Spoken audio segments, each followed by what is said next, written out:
무엇이 우리를 건강하고 행복하게 만들까요? 부자 되는 것, 아니면 유명해지는 것. 정말 무엇이 우리를 건강하고 행복하게 만들 수 있는지를 하버드 대학교 성인 발달 연구팀이 이제 조사를 했습니다. 10대에서 노년에 이르는 방대한 연령층을 대상으로 75년간 724명을 조사했는데요. 해마다 그들의 직업, 가정, 생활, 건강 상태를 추적했습니다. 이 연구는 1938년부터 시작이 됐습니다. 두 개의 집단으로 나누어서 첫 번째 집단은 2차 대전 중에 대학을 졸업하고 또 전쟁에도 참전한 그룹이고, 또 한 그룹은 보스턴의 가장 가난한 지역의 소년들이었습니다. 이들이 성장해서 다양한 직업을 가진 성인들이 되었습니다. 공장 인부, 변호사, 의사, 또 그 중에 한 사람은 미국 대통령도 나왔습니다. 그들을 찾아가서 인터뷰도 하고 또 의료 기록도 들춰보고 피도 뽑고 뇌도 촬영하고 자녀들과 얘기도 나누고 여러 가지 그런 인터뷰도 하고 조사도 했습니다. 수만 페이지의 인생 데이터를 만들었고, 이 75년의 긴 연구 끝에 얻은 분명한 메시지가 있었습니다. 그 메시지의 결론이 이렇습니다. 좋은 관계가 우리를 건강하고 행복하게 만든다. 돈이 아니고 명예가 아니고 좋은 관계가 우리를 건강하고 행복하게 만든다는 것이 75년 이 긴 연구의 결론이었습니다.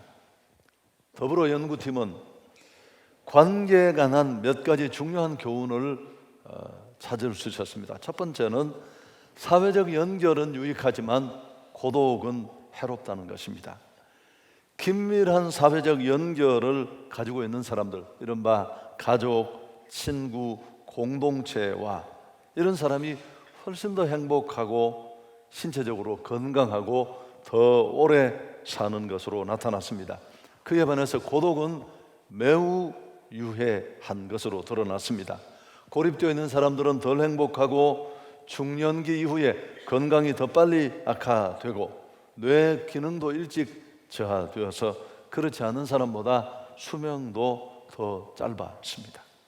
두 번째, 또 한 가지 교훈은 관계나 사회적 연결이 중요하지만 그것보다 관계의 질이 중요하다는 것입니다. 군중 속에서도 인간은 고독할 수 있고 결혼해서 아내와 남편과 함께 살아도 역시 마찬가지입니다. 그래서 친구가 얼마나 많은가, 안정되고 공인된 관계를 가지고 있는가, 그것보다 더 중요한 것은 관계의 질이었습니다. 함께 살면서도 관계 속에서 있으면서도 또 부부라 할지라도 갈등 속에 사는 것은 몸에 아주 나쁜 것으로 그렇게 밝혀졌습니다. 반면에 바람직하고 친밀한 관계를 가지는 사람은 그 노후가 훨씬 달랐습니다. 세 번째, 또 한 가지 교훈은 좋은 관계는 우리 몸뿐만 아니라 뇌도 보호해 준다는 것입니다. 애착으로 단단히 연결된 관계를 가진 80대는 그렇지 않은 80대보다 훨씬 더 건강했다고 합니다. 자신이 힘들 때 저 사람이 반드시 나를 지켜주고 도와줄 것이라는 이런 의지를 확신하는 사람들은 그렇지 않은 사람들보다 기억력이 더 오래 유지되고 간다는 사실도 알아냈습니다. 함께 있으면서도 믿지 못하는 상대에 대해서는 또 그런 관계 속에 있는 사람들은 보다 빠른 기억력 감퇴를 보였습니다. 여러분, 오늘 이 데이터들은 관계가 얼마나 중요한가를 보여주는 굉장히 좋은 연구 자료지 않습니까? 75년을 연구했으니까요. 우리가 읽은 본문의 말씀은 초대교회 공동체의 모습을 그리고 있습니다. 아주 익숙한 본문인데요, 그냥 읽어보면 초대교회는 그냥 공동체가 아니라 정말 행복한 공동체였습니다. 구성원 간의 끈끈한 관계가 우리에게 성큼 다가오듯이 그렇게 느껴집니다. 그야말로 기쁨과 감사가 넘치는 그런 공동체라는 것을 알 수 있습니다. 신약의 교회는 성령 강림으로 교회가 시작되었습니다. 사도행전 바로 2장 앞부분에 그런 내용이 나오지 않습니까? 오순절 성령 강림은 그래서 신약 교회 공동체의 탄생일, 생일과도 같습니다. 성령이 강림하시자 어떤 일이 일어났을까요? 크게 두 가지 일이 일어나는데, 첫째는 하나님과 사람이 하나가 되었습니다. 막혔던 이 수직 관계, 죄로 막혔던 관계가 뚫려졌습니다. 그리고 오순절 성령 강림으로 하나님의 영이, 두 번째는 부패한 인간 심령 안에 찾아왔습니다. 그래서 그가 내 안에, 내가 그 안에 동거해서 온전히 하나 되는 그런 극적인 교제가 이루어졌고요. 또 이 관계에 연이어 나타난 것이 방언입니다. 방언. 바벨탑 사건으로 창세기에 온 인류의 언어가 이렇게 혼잡스럽게 되었는데, 성령이 오심으로 사람들이 각자 다른 방언으로 말하게 되었습니다. 여러분, 비록 언어가 하나로 통일되지는 않았지만 성령 받은 자들이 다른 방언으로 말함으로 언어가 소통될 수 있어서 구속사적으로 이 부분은 대단히 중요한 의미를 갖습니다. 성령 받음으로 방언을 말했다는 것은 혼잡된 언어 체계 사이에 이제 소통할 수 있는 커뮤니케이션이 이루어졌음을 의미하기 때문에 그렇습니다. 이 성령의 교제케 하는 역사로 말미암아 나에서 우리로 바뀌어졌습니다. 그리고 사람과 사람이 하나 되는 그런 전인적인 교제가 가능한 진정한 몸으로서의 공동체가 만들어진 것입니다. 할렐루야. 여러분, 좀 복잡하죠? 이게 교회예요, 교회. 그냥 모여서 담을 쌓고 예배 한번 드리고 누가 누군지도 모르고 떠나가는 게 아니라, 초대교회의 모습은 성령의 강림으로 말미암아 단순한 조직체를 뛰어넘어서 성령이 수직 수평 관계의 소통을 완전히 열어주셔서 정말 하나 되는 몸으로서의 기능을 하는 진정한 끈끈한 관계를 맺는 공동체가 만들어졌습니다. 여러분, 이게 바로 교회입니다. 교회. 그래서 초대교회 성도들은 성령 세례를 받자 말자 모두가 한마음 한뜻이 되어서 물질과 자신의 것들을 나누는 그런 나눔을 실천했고, 가난한 자가 없었다고 4장에 가면 34절에 말씀도 합니다. 무엇보다도 공동체 구성원 간의 교제가 너무너무 아름다웠습니다. 여러분, 42절을 보시면 그들이 사도들의 가르침을 받아 서로 교제하고 떡을 떼며 오로지 기도하기를 힘썼다. 44절에는 모든 사람이 다 함께해서 모든 물건을 서로 통용하고, 46절 날마다 마음을 같이하여 성전에 모이기를 힘쓰고 집에서 떡을 떼며 기쁨과 순전한 마음으로 음식을 먹고, 제가 빨간 글씨로 보여드린 서로 교제하고 떡을 떼고 다 함께해서 물건을 통용하고 떡을 떼며 기쁨과 순전한 마음으로 음식을 먹고, 좀 강조를 했습니다마는, 여러분, 함께 떡을 뗀다는 것은 한 식탁에 둘러 앉았다는 말입니다. 한 식탁에 둘러 앉았다는 것은 한 가족이라는 뜻입니다. 식탁은 그런 친근함을 매개로 하는 것입니다. 교회에 다양한 신분들이 있었습니다. 여러분, 초대교회는 반수가 노예였습니다. 지위도 다르고 또 빈부의 격차도 심각했을 텐데 이들이 함께 한 상에 둘러앉아 음식을 먹고 교제한다는 것, 놀라운 일이 아닙니까? 여러분, 초대교회의 이 공동식사의 찬의 모습은 사실은 천국의 모형을 보여주는 것입니다. 일상적인 인간관계 속에 이루어질 수 있는 그런 모습이 아닙니다. 성도들 간의 이런 수평적인 코이노니아는 그 이후에 영적인 교제, 정신적인 교제, 물질적인 교제라는 이런 차원에서 이루어졌습니다. 기도로 서로 영적으로 교제하고 신령한 은사를 나누었습니다. 또 정신적으로는 지체가 어려울 때 서로 위로, 권면, 격려하는 모습을 보였습니다. 심지어 기록을 보면 한 사람이 잘못했을 때 대신 간수에게 부탁을 해서 또 다른 공동체의 구성원이 감방에 대신 들어가는 이런 일도 초대교회 안에는 있었습니다. 그리고 물질적으로도 지체가 경제적으로 어려움이 찾아왔을 때 말로만 사랑하는 것이 아니라 필요한 물질을 채워줌으로 우리 몸이 서로 유기적으로 소통하는 것처럼 삶을 실제적으로 실천해가는 그런 물질적인 교제도 이루어졌습니다. 제가 시간 때문에 더 자세히 설명할 수 없습니다만 이게 초대 교회 공동체의 모습입니다. 그 교회 공동체의 모습의 핵심은 코이노니아, 교제에 있습니다. 이 교제는 그저 단순히 관념적이거나 개념적인 것이 아니라 대단히 실체적이고 또 실천적이고 생활적이라는 것을 잘 보여줍니다. 교회는 지금까지 2000년 역사를 흘러왔습니다.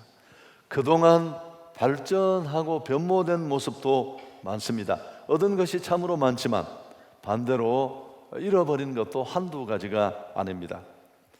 교회가 잃어버린 것 중에 가장 큰 손실이 있다면 바로 이 공동체성입니다. 여러분, 교회가 원래 초대교회가 가지고 있는 이 끈끈한 공동체성을, 관계성을 오늘 교회는 많이 잃어버렸습니다. 이 부분을 좀 더 설명을 하려면 성도의 교통이라는 말을 우리가 생각해 보면 됩니다. 사도신경을 암송할 때 사실은 교회 공동체의 오래된 신앙 고백 아닙니까? 거룩한 공예와 성도가 서로 교통하는 것을 믿습니다. 여러분, 이 성도의 교통은 초대교회 교부들만 사용하는 것이 아니라 종교개혁자들이 교회의 본질을 외칠 때도 외친 그 핵심이 바로 성도의 교통입니다. 성도는 그리스도를 주로 고백하는 우리들을 말하고 교통은 공동체를 말합니다. 그래서 이 교통에 해당하는 커뮤니온이라는 단어가 바로 헬라의 코이노니아, 교제라는 단어에서 나왔습니다. 이 코이노니아는 영어 커뮤니티의 어원입니다. 여러분, 장로교회임에도 불구하고 장로교라는 단어를 쓰지 않고 커뮤니티라는 말을 붙이는 게 한때 유행이었습니다. 윌로 크릭 커뮤니티 철치. 그래서 장로교라는 단어 대신 이런 단어를 써서 교단에 문제가 되는 교회들도 가끔씩 있었습니다. 왜 여기 연연하느냐? 우리는 공동체성, 초대교회 이런 가족 같은 끈끈한 교제를 보여주는 공동체다 라는 걸 보여주기 위한 거죠. 그게 교회 운영의 모토라는 것을 그 이름 속에 담아두겠다는 의도 때문에 그렇습니다. 멋으로 한 게 아니라. 그래서 성도의 고통이란 그리스도인이 하나 된 모습이고 그게 바로 교회 공동체의 모습이라는 사실입니다. 아멘. 종교개혁자들이 교회 개혁의 구호를 외칠 때 성도의 교통을 들고 나온 이유가 무엇이겠습니까? 조직체로서의 그 딱딱하고 배타적이던 로마 교회에 대항해서 우리는 그런 비가식적이고 조직체적인 모습을 버리고 이렇게 끈끈하고 하나 되고 유무상통하는 그런 공동체, 유기체로서의 모습을, 교회로서의 모습을 회복하고 싶다, 회복하기를 원한다, 이런 메시지가 그 속에 담겨 있었던 것입니다. 여러분, 오늘도 교회는 여전히 이런 모습을 가지고 있습니다. 교회의 본질인 성도의 교통은 정말 절실합니다. 우리 한성교회처럼 이미 중대형 교회로 들어선 교회는 더더욱 그렇습니다. 교회가 성숙되기 위해서는, 아니 성숙이란 말 이전에 교회가 교회다운 교회가 되기 위해서는, 아니 교회가 원래 교회의 정체성을 회복하기 위해서는 초대교회 그 뜨거운 성령의 은혜만 찾고 뜨거움만 강조해서는 그건 기형적입니다. 이 끈끈한 관계성, 공동체성을 회복해야 할 것입니다. 특히 한국은 전 세계 유례가 없는 고령화 사회로 치닫고 있습니다. 1인 가정이 속출하고 또 고독사로 죽는 사람이 많아요. 심지어 생명이 끊기고 난 다음에도 아무도 몰라서 1주, 2주가 지나고 냄새가 나서야 시신이 발견되는 경우도 속출합니다. 여러분, 이건 남의 일이 아니라 지금 우리 세대, 기성세대가 겪어야 될 10년 혹은 그 이후의 모습이라고 할 수 있습니다. 이런 우리 시대가 안고 있는, 오늘 우리가 안고 있는 문제의 해결책도 해답도 여기서 찾을 수 있습니다. 아멘을 한번 해보시죠. 여러분이 무섭습니다. 그래서 여러분, 제가 왜 오늘 이 설교를 시작했는지 이유가 조금씩 드러날 것입니다. 사실 알고 보면 우리 민족은 지구촌에 있는 어떤 민족보다도 우리 유전인자 속에 이런 공동체성에 대한 의식이 강렬하게 남아 있습니다. 우리나라 사람들은 나라고 표현할 때도 뭐라고 합니까? 우리라고 합니다. 한 은행이, 금융기관이 우리은행이라는 이름을 짓고 나자 온 동네가 난리가 났습니다. 마치 내가 가지고 있는 무슨 소중한 걸 빼앗겼다는 듯이, 왜 너희만 우리냐? 여러분, 영어에서처럼 나의 집, 나의 어머니라고 하지 않고 우리 집, 우리 어머니, 이 이상한 표현이잖아요. 그리고 심지어 자기 아내조차도 우리 아내, 우리 와이프라고, 사실 어법이 전혀 맞지 않는, 어느 국어학자의 풀이에 의하면 이렇습니다. 우리말의 우리라는 의미는 단순한 복수가 아니라고 하면서 우리는 울 플러스 이가 변형된 말이라고 합니다. 울 안에 있는 사람, 우리가 한 공동체적 운명을 가지고 있는 집단이라는 의식이 우리 사고 깊은 곳에 있는 것입니다. 그래서 이런 의식들이 우리가 쓰는 이 언어 속에 자연스럽게 녹아 있습니다. 여러분, 이런 의미에서 교회 공동체성 회복은 시급합니다. 규모가 커진 교회들은 더더욱 그렇습니다. 교회가 기형적으로 흘러가지 않도록 우리는 맞서야 합니다. 교회가 공동체성을 회복할 때 교회 생활이 무미건조하지 않고 그저 예배 한번 때우고 돌아가고 끝난다는 것이 아니라 정말 행복해질 것입니다. 사람이 행복해지려면 두 군데에서는 행복해야 돼요. 첫째는 가정이고 또 한 군데는 교회입니다. 초대교회가 아름다운 공동체임에도 이제 두 번째, 늘 제기되는 문제가 있었는데요. 계속 그렇게 이런 공동체성을 유지할 수 있느냐라는 것입니다. 여러분, 초대교회는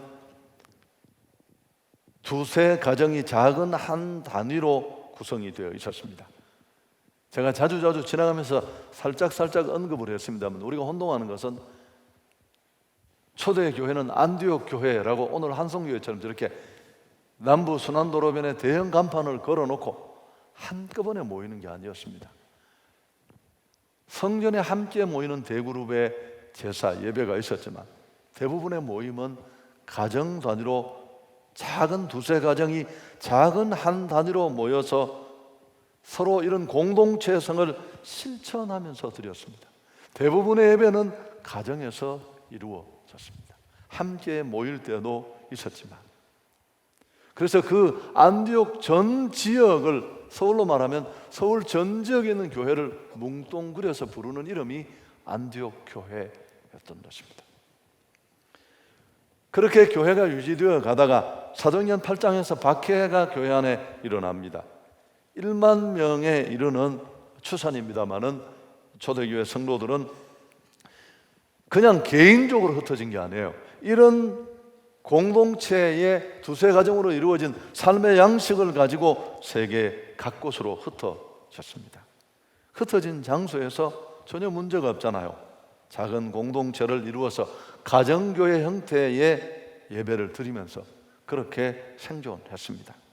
바울이 선교의 거점으로 사용했던 브리스길라 아굴라의 집에 있는 교회도 바로 대표적인 이런 작은 공동체입니다. 자, 고린도전서 6장 19절 함께 읽을까요?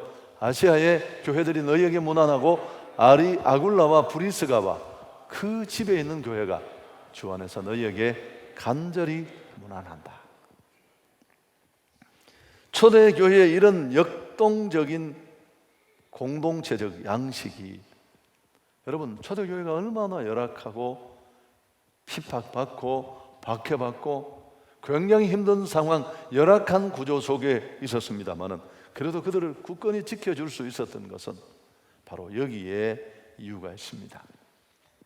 샌프란시스코에서 조금 북쪽으로 가면 오레곤 주가 나오는데, 이곳에 이르면 하늘을 찌르는 레드우드 숲을 봅니다. 감명을 받는데, 불행하게도 땅을 파보면 지질은 굉장히 겉흙이 얇은 화강석 안반 지역입니다. 땅이 다 돌이에요.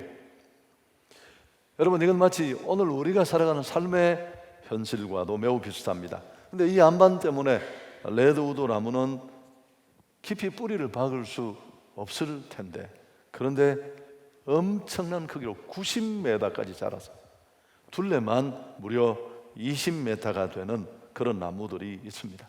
거대한 빌딩 숲처럼 이루고 있는데, 도대체 그 척박한 황량한 땅 속에서 어떻게 이런 거대한 레드우드 숲을 이룰 수 있을까요?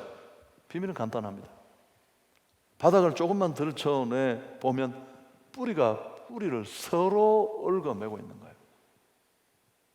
여러분, 그 화강한 반석에 깊이 뿌리를 내릴 수 없다는 것을 안 그들은 서로 튼튼한 구조로 뿌리가 얽혀 있었어. 그 척박한 현실을 이겨내고 꽃을 피울 수 있는 힘을 얻게 된 것입니다. 두 번째 아멘 할 박자예요. 아멘.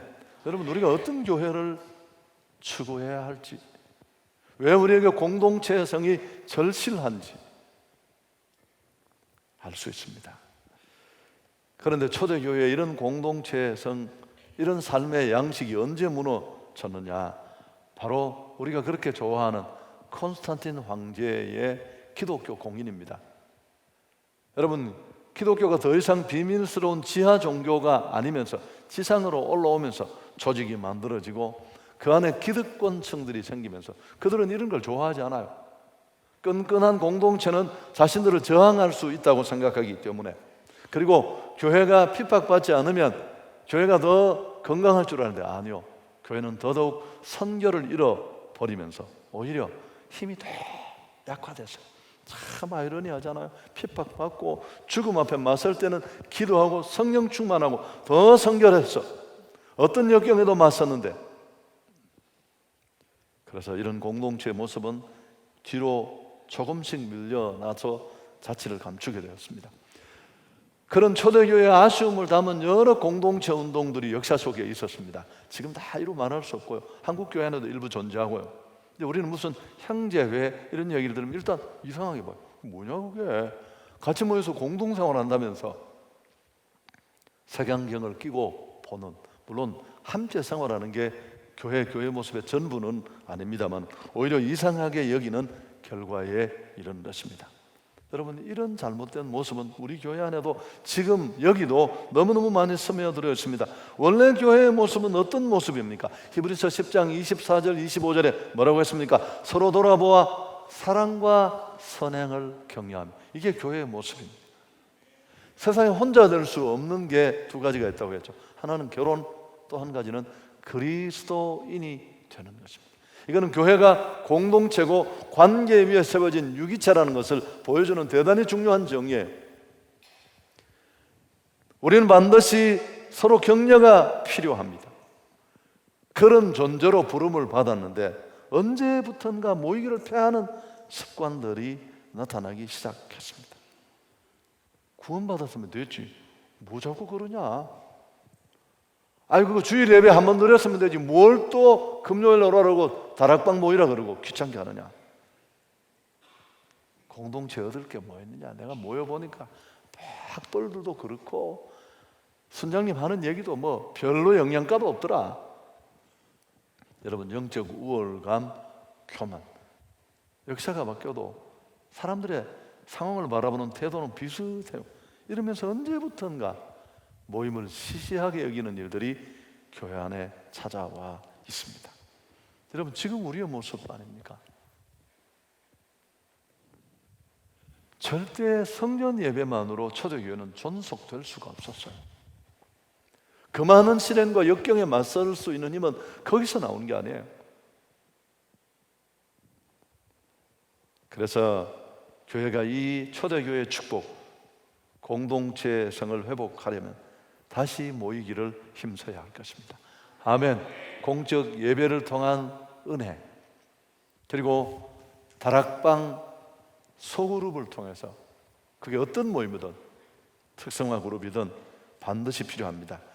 성공적인 그리스도인의 삶을 살려면 우리는 정기적으로 모여야만 합니다. 우리는 서로 위로가 필요하고 격려가 필요하는데 이것 없이는 안 되니까요. 특히 주의 날이 가까울수록 더더욱 그리해야 할 것입니다. 아멘. 자, 말씀을 정리하겠습니다. 여러분, 사람들은 부와 명성, 높은 성취를 추구해야만 행복할 줄 알았어요. 앞에 그 하버드대 조사 초기에 다 20대 중반 초반에 다 그런 생각을 했습니다. 부와 명성을 쌓고 높은 성취를 이루어야만 행복할 것이다. 75년 하버드대가 연구를 해보니까 그게 잘못되었다는 것을 거듭 밝혀진 것입니다. 가장 행복한 삶을 산 사람들은 그런 사람이 아니라 의지할 가족이 있고 친구가 있고 이처럼 끈끈하게 끝까지 나를 잡아줄 공동체가 있는 사람들이었습니다. 아멘. 이건 그냥 누가 눈 감고 찾아낸 게 아니에요, 여러분. 75년을 제가 연구했다고 했잖아요. 다양한 그룹을 나눠서 수만 페이지의 데이터를 정리해서 나온 결과예요. 제가 그 예수 믿는 것은 책 앞부분에 이 얘기가 먼저 나와 있는데, 그때 또 한 번 얘기했죠. 로제토의 수수께끼라는 원래 설교 제목이었는데 책이 만들어지는 과정에 이 제목이 바뀌었습니다만은, 로마 로제트 마을의 사람들은 수세기 동안 채석장에서 힘든 일을 하면서 살았습니다. 그러다가 그분들이 19세기 말에 미국으로 옮겨옵니다.